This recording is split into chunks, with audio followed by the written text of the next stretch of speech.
Il Presidente. Ma cos'è la Che sinistra? significa essere di schierda? Resolution is adopted.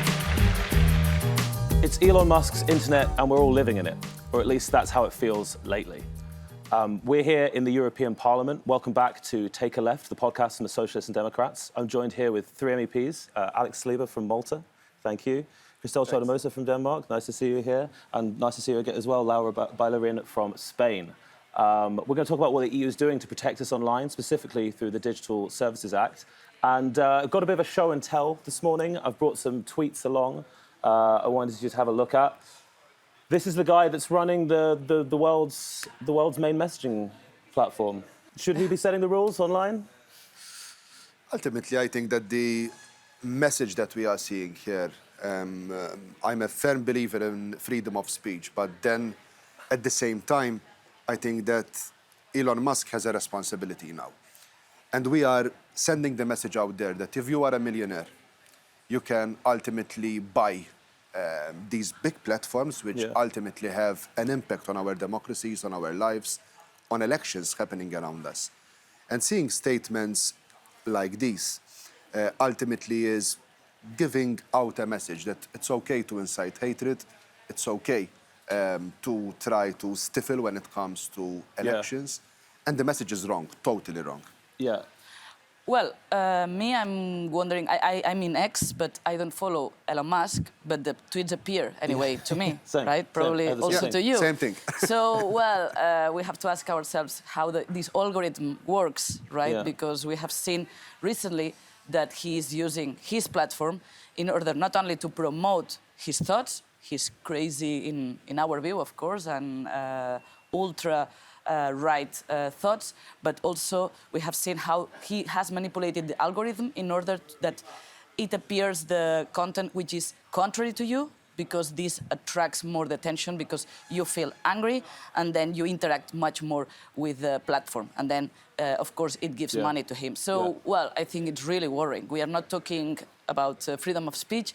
We are talking about how a millionaire can buy a toy to intoxify the public debate, in my opinion. Billionaires used to buy newspapers, right? It was a big thing. Exactly. I mean, the thing is, in my opinion, is that, I mean, we need to look at the infrastructure of our communication in a democratic society, and we need to put up some rules, and we have tried to do so with the Digital Services Act, and I think that's fine. We might improve it, and we need to make sure that it is enforced in a proper manner. But no matter how it was enforced, he would still be allowed to do what he has done here. I think he tried to be funny by saying these things to Taylor Swift.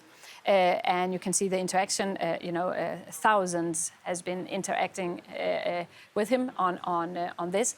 I mean, he is a particular weird guy, but there is nothing in this tweet that we could stop with the DSA.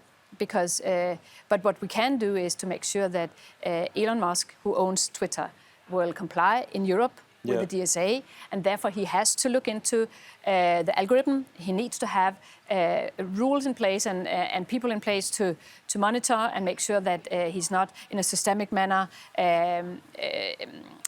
creating hate speech or amplifying it. So he's not, in my opinion, doing anything wrong. I don't like his tweet. I think it's condescending and it's I don't like it, but it's not illegal. And that's very important to say. Okay, well, maybe let's just have a look at the second one, which is so in the UK we had some race riots this summer, and this is the fuel that he threw onto the fire.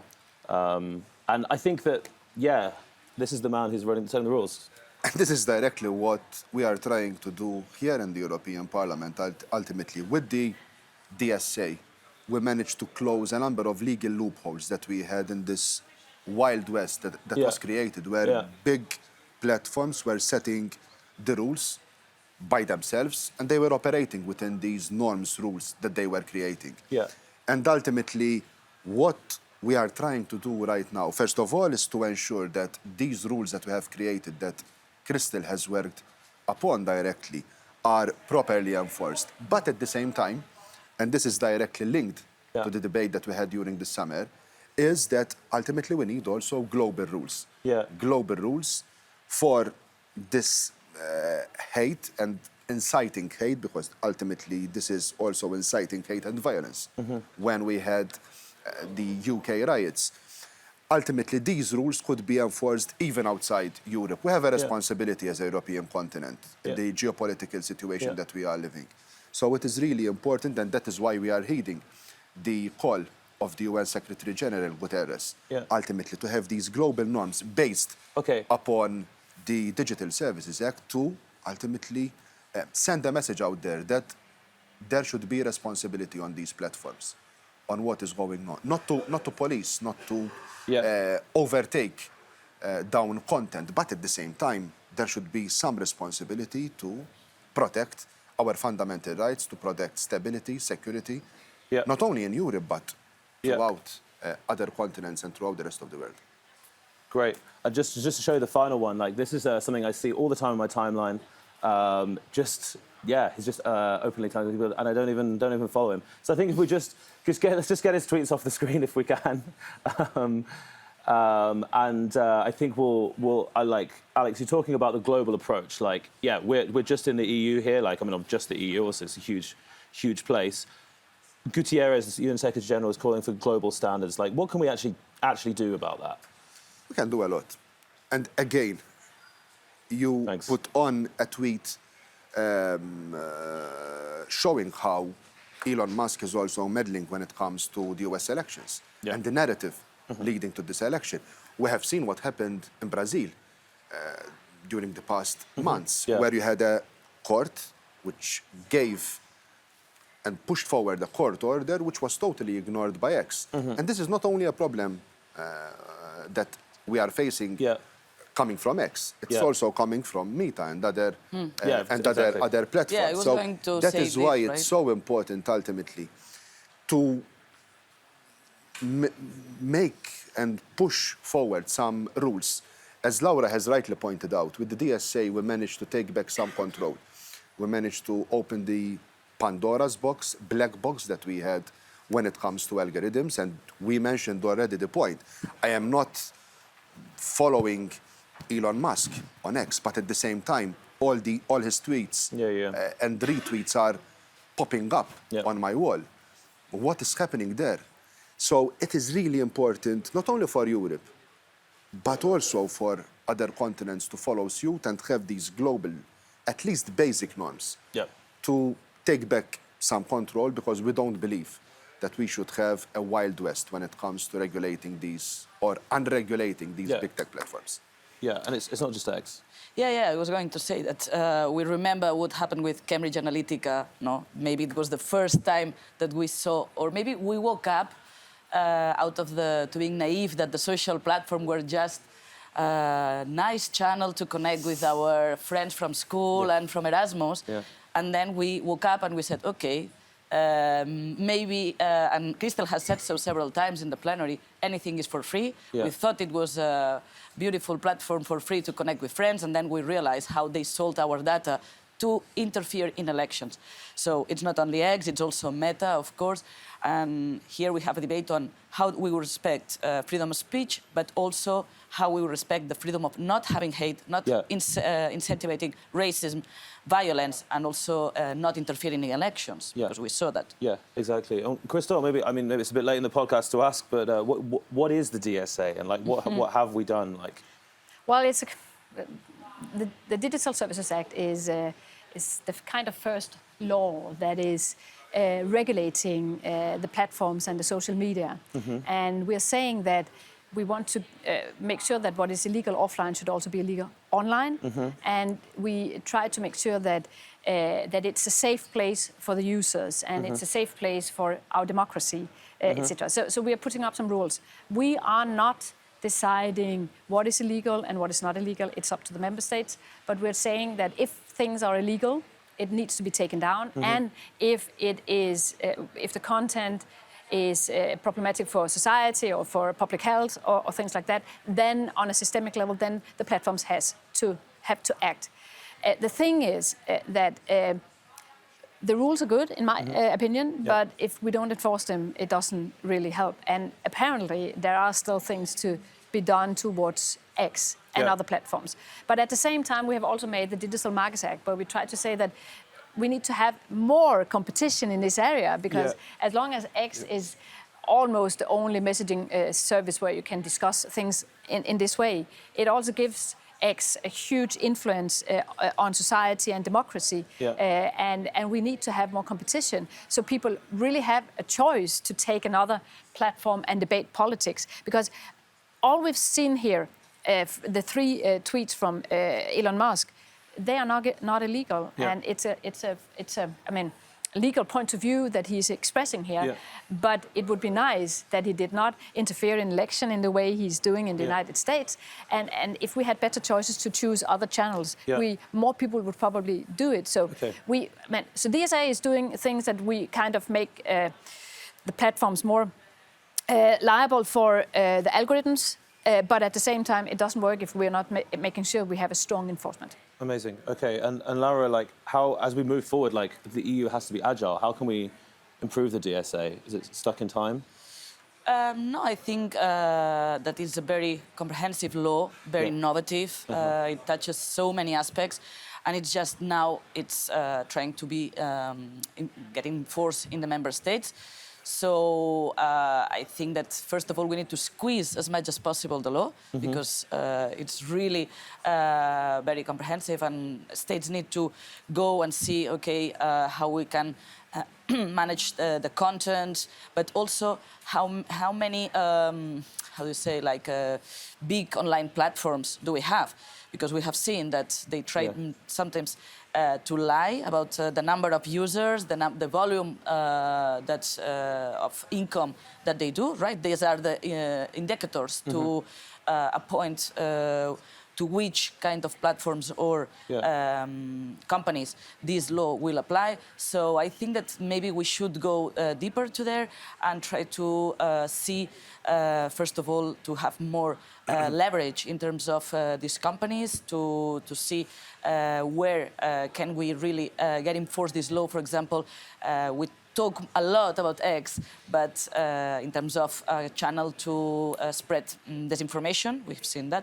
But also, I believe that, for example, WhatsApp is one of the main channels in order to spread disinformation. At least it's what I see among and Telegram, in fact. And Telegram, exactly. So the messenger channels instead of not only social platforms. So, well, I think that the law is very strong, but still now we are maybe in the phase of squeezing and developing. Okay. And again, although I think we will be having a lot of focus during the next years when it comes to focusing on enforcement of both the Digital Services Act and Digital Markets Act, we always said that the DSA and DMA are not the silver bullet to solve all the issues that we have when it comes to platforms. And ultimately, there we have, also as a political family, because we already kick-started discussions on what's next when it comes to regulation. There are also other aspects which were not touched by the DSA, which are also very important for us. For example, when it comes to the design of these platforms, the addictive design that ultimately is also causing a lot of issues for the younger generation, for a lot of people. So when it comes to mental health, when it comes to obesity, when it comes to a number of other issues that our younger generation is facing. So we need to continue not regulating just to regulate, but to look forward, to see what the problems are and what challenges and problems our societies can continue to face with the development, with these platforms getting bigger and bigger, to try to put forward legislation to ultimately have more protection online and have a safer ecosystem. The thing is that the platforms, the social media platforms, they influences the everyday life of our kids and our youth, young people, to a very extreme level. And we know from Danish surveys that kids spend and young people spend maybe 4 or 5 hours a day on social media, and they get addicted. But they also get in a bad mood. They're not thriving because a lot of the content they are seeing is not fit for their age. For instance, we know from Danish surveys that kids down to 7, 8, 9 years, they are, but also older, they see suicides, they see self-injury, they see murder, they're faced to bullying and things like that. So to a certain extent, we have some of the tools in the DSA toolbox to tackle this. We have said that if there is a systemic problem, and that's the case, then the platforms are liable and has to change their algorithms. But we might also look into, for instance, addictive designs. We know that they spend lots of money, the platforms, to design it in a way that keeps us on the platform because they earn money when we're on. So and here we don't have the same kind of tools in the toolbox of DSA, and therefore we have to do more. So I think that we only seen the beginning of how this online world affects us, and we have a responsibility as politicians. And in the EU, we normally have the Brussels effect. So when we do something, the rest of the world are following. I'm not sure that they're doing it at the moment, but I think that we should keep on doing it. If not, then only for the European citizens, because we need to control this Wild West, which it still is. Yep. Excellent. Anything to add? Yeah? Yeah, no, just to complement, as Christel said, we see as in the United States, there are massive suits against these platforms. So, of course, there is this Brussels effect that we try to influence the rest of the world, because the problem of the mental health for children, especially for girls, is everywhere, and I think we are all very, very concerned about that. So, well. Exactly. Sometimes I feel like in Europe we're going to be the only place with any privacy left, or any sort of because outside of unregulated platforms they're very different. Yeah. But yeah. But on privacy, I have to say that we have this GDPR, and we should be proud of that law here in the EU. But that's not enforced either, because we have made a system where it's kind of, if you just accept cookies or terms and conditions, then they can still take all your data. And they do, and they sell it. And we have data brokers in Asia that sells information of a lot of citizens, and that's why we are exposed to many types of advertising, even though we're trying to do something about advertising targeted minors in the DSA, we are not doing it for adults. And our data are misused against us in this and that. So we also have to look at that. But I have to say that I'm a little bit worried about the new parliament, the new European Parliament, because I'm not sure that it is possible for us to find a majority. We will have to try, but I'm not sure that we can find a majority in this mandate to really tackle these issues, because the right wing are not really willing to do it. Well, just to point on that, yesterday we found out that patriots of Europe are proposing Elon Musk for the Sakharov Prize. There you have oh my God. the proof on how, in this house, we will face this issue, right? Yeah. We have to wrap up, unfortunately, but thank you so much for listening to the S&D podcast. Take a left. It's not Elon Musk's world, it's our world. We all have to live in it.